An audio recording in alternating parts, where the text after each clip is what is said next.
Chapter 1, Introduction. I was 45 years old when I conceived my daughter. For 4 years, I had undergone fertility treatments without success, and I had read, researched, and tried every medical alternative available until, at the age of 44, my fertility obstetrician gynecologist gently but firmly told me that further IVF treatment was extremely unlikely to succeed. He believed that continuing the expensive treatments was simply a waste of money without any hope of success, and that it would be unethical for him to encourage me any further. He spoke about my options, egg donation and adoption, but news so devastating doesn't leave much capacity to absorb anything else, and I barely registered his words. I was grateful for his kindness and honesty, but I sat for half an hour in my car afterward, unable to summon the energy to start the engine and begin the journey back to work and to a life that did not hold the promise of a child of my own. The second opinion I sought a few months later was not quite so empathetic, but was firm nevertheless. I remember sitting in those medical consulting rooms, listening as the doctor explained the scientific facts of conception and pregnancy, looking at his diagrams and graphs, and feeling oddly detached. He referred to the statistical chances of a 44-year-old becoming pregnant with treatment, and there were so many zeros before the comma that they were a blur to me. It was clear that I had to make my peace with the fact that had now been presented to me over and over again via so many channels. I was too old to have a baby. Once again, I drove back to work on autopilot and have no memory of how I reached there. It was only late that night, after my husband had gone to bed, that I sat alone outside and cried my grief and pain quietly into the dark summer night. Over the following months, I slowly schooled myself to accept my new reality. I reminded myself that I had a blessed and fortunate life, a happy marriage, a close family, engaging work, and an extended circle of family and friends. I was healthy and enjoyed freedom of choice in almost every other area of my life.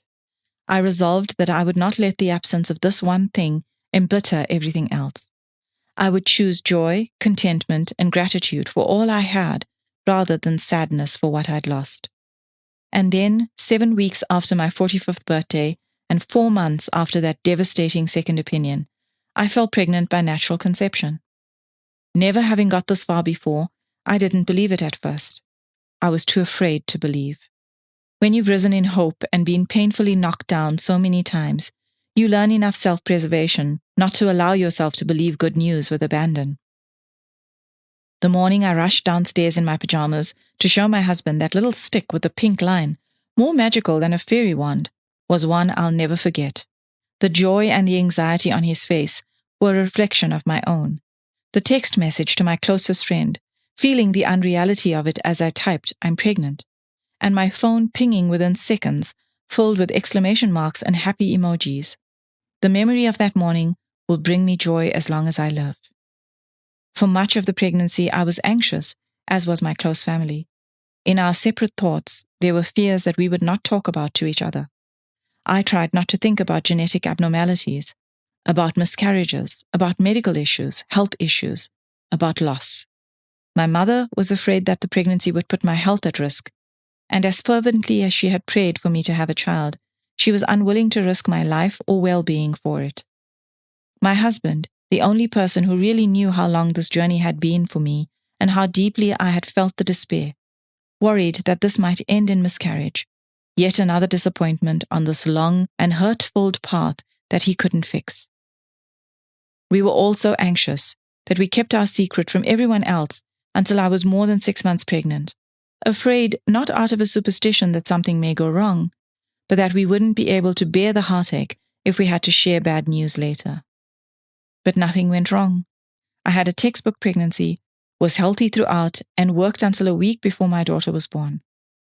My regular visits to my obstetrician gynecologist were relaxed and uneventful, and his most common injunction to me was, whatever you're doing, keep doing it. Despite this reassurance, however, I began to measure my life in weeks, my only goal to get to 32 weeks, when my baby would be viable in the world, even if something went wrong in the womb.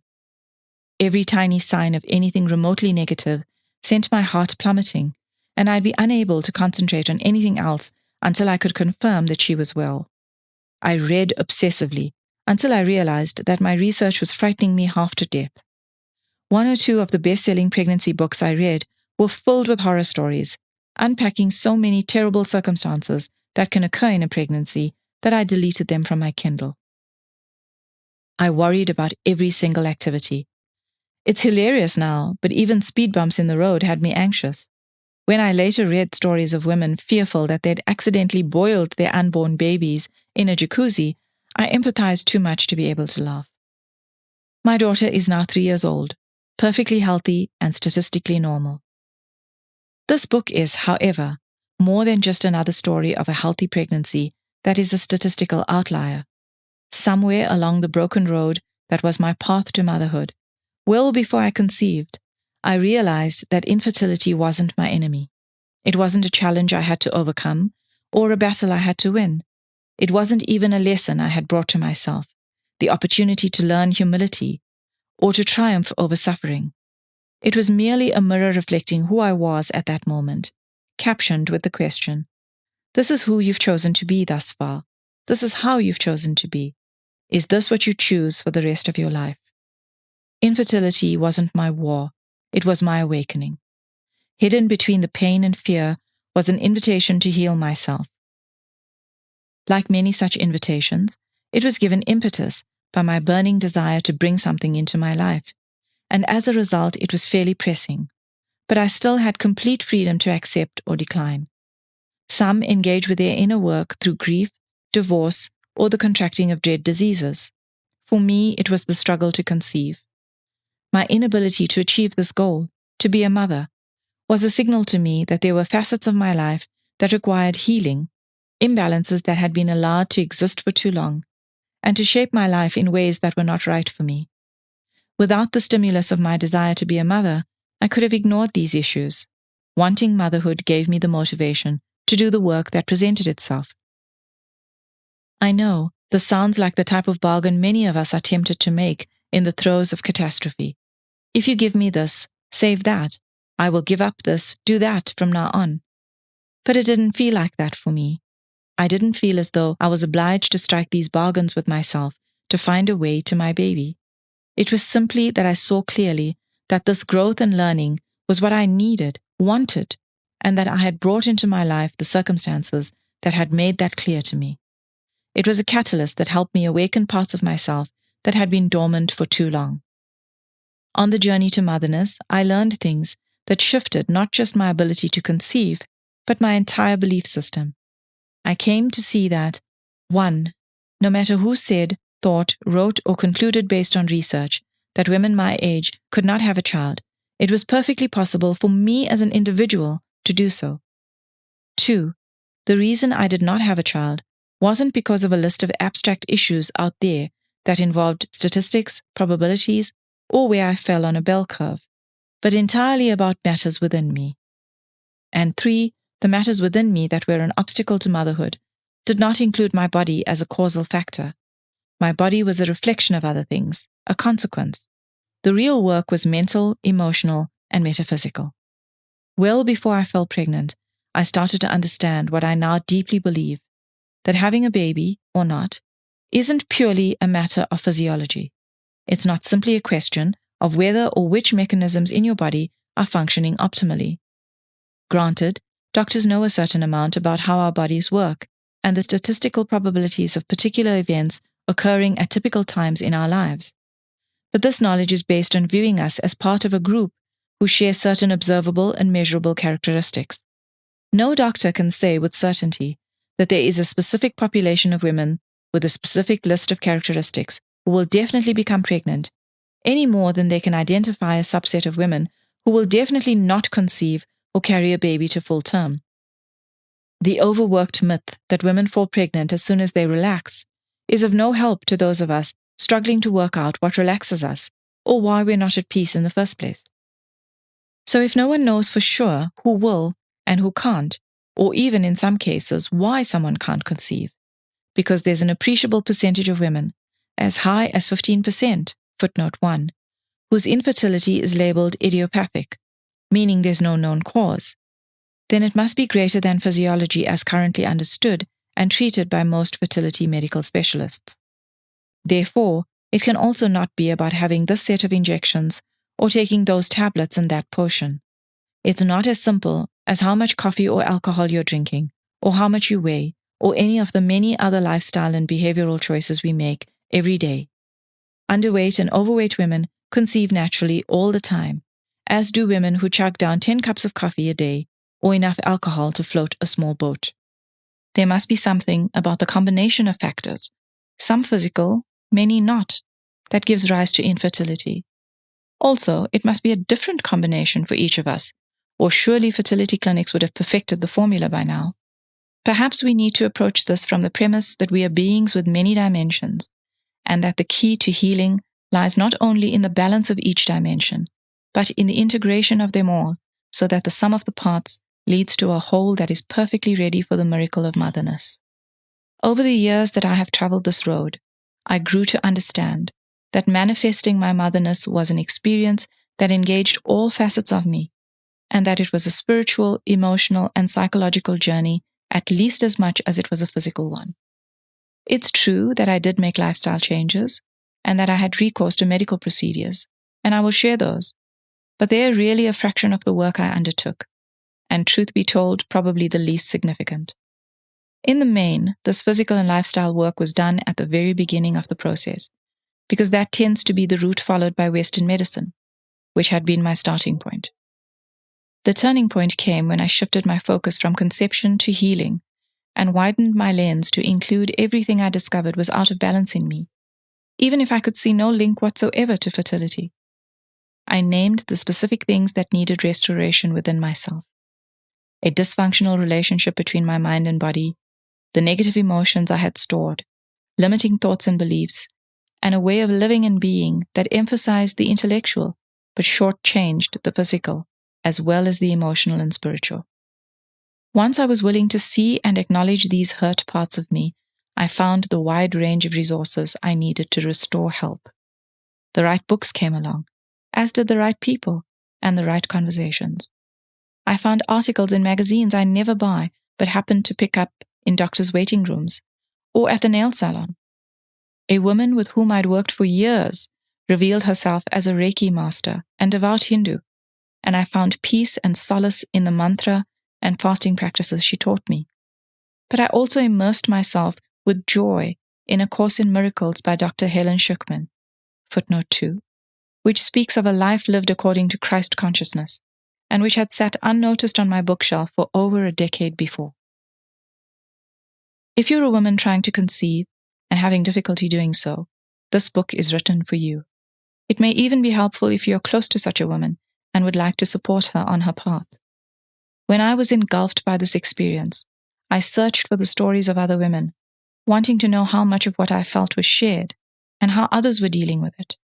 I wanted to hear the success stories that gave me hope, but I also wanted to learn different ways of coping with my daily emotional and mental turmoil. My intention is to tell my story in the hope that it will add something to your own experience.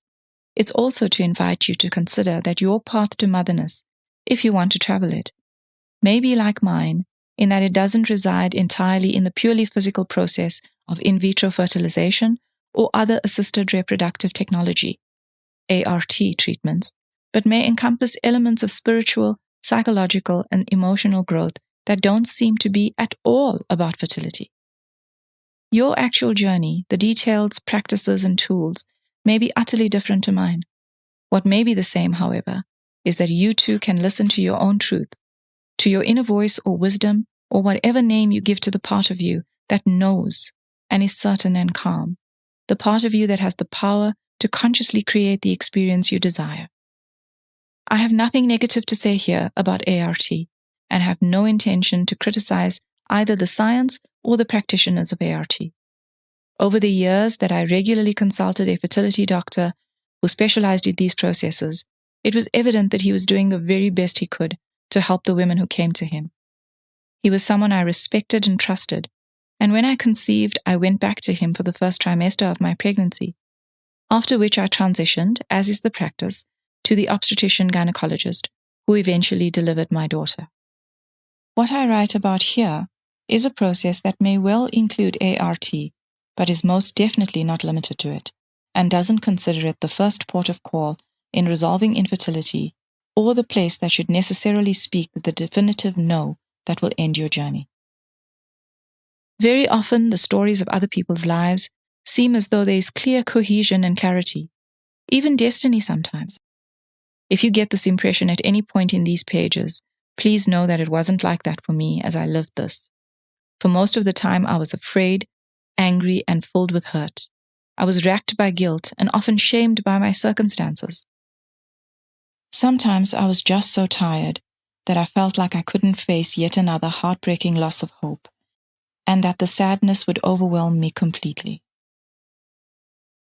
Often, I felt that I couldn't even admit to wanting a child, for fear of the judgment of others. And so, justified or not, I limited the number of places where I could expect to find comfort and support, and had to pretend a contentment I didn't feel. 1,000,000 times, I resolved to let this desire go, to release myself from the terrible cycle of hope and loss before it destroyed my life. 1,000,000 times I found hope soaring within me again at the smallest of signs. If you're on this path and have tried solution after solution and feel that nothing's worked, now may not be the time to judge your success. You won't know how perfectly your story will unfold, and how every single thing you're doing is a stepping stone on the road to where you choose to be. Try, if you can, to trust that there is a purpose interwoven into everything you're experiencing, and that the power at your disposal is larger and more loving than you may have thought. Not long ago, Steve Jobs famously told a group of Stanford students, "You can't join the dots looking forward. You can only connect them looking backwards.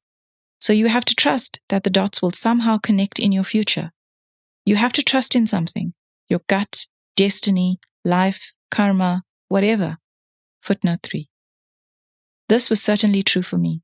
Things that made little sense at the time are now apparent as the steps in the right direction that they were. Consider this article I read about two researchers who argue a link between fertility on one hand and economic and technological progress on the other. Professor Gallo, a professor of economics at Brown University in Rhode Island in the USA, and Mark Klemp studied birth records for an area in Quebec over a 200-year period, just prior to the Industrial Revolution. They discovered that couples who had children immediately after marriage had more surviving children, but fewer surviving descendants over time than those who had children a few months after marriage.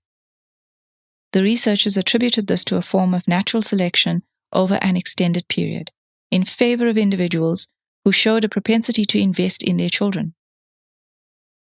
This economic transition period from a developmental plateau to a period of robust growth required, among other things, people who could support their children in learning a new way of being in the world. From the perspective of those families, though, this global purpose was invisible. They may have suffered heartache and worry at what they saw as their private difficulties, but they were part of a much greater phenomenon that was moving humanity forward. Clearly, sometimes Mr. Jobs' dots take a very long time to connect. For the average person, 200 years is taking rather a long view of things, but connect they do. One of the major themes in this book is the willingness to trust that we are exactly where we need to be and on the path to exactly where we need to go. In this book, I write about the dots that moved me from a space of unconscious resistance to motherness to a place of readiness and acceptance. This is represented in the model below. Diagram 1. The illustration of the model has 4 petals. The first being limiting thoughts and beliefs, the second, emotional work, the third, physical and lifestyle choices, and the fourth, spiritual and metaphysical work. Between these petals are 4 tools: personality, journaling, intention and attention, and meditation and mindfulness. There were 4 general areas in which my work lay: the identification of limiting thoughts and beliefs, the recognition of emotional patterns, and the release of emotions stored in the physical body, metaphysical work, and physical and lifestyle work. Supporting all this are the tools that assist in the process: journaling, meditation and mindfulness practices, an understanding of personality drivers, and the conscious use of intention and attention practices. All these elements are circular or spiral rather than linear in their application. We begin wherever we are with whatever feels like the right or even the easiest place for us, and then move on from there to the natural next step. Perhaps we switch back and forth between our beliefs and emotions. Perhaps we find that working with one dimension pulls the end of a thread that unravels the entire knot, and we need do nothing further. If this book is helpful to you at all, then it will be because you've used it in a way that works for you. My own work involved the following things. 1. With respect to my physical health, I worked with a doctor trained in Western medicine who specialized in gynecology and fertility and practiced in a large fertility clinic. B. A doctor trained in Chinese medicine and acupuncture. And C. A doctor trained in India in Ayurvedic medicine. 2.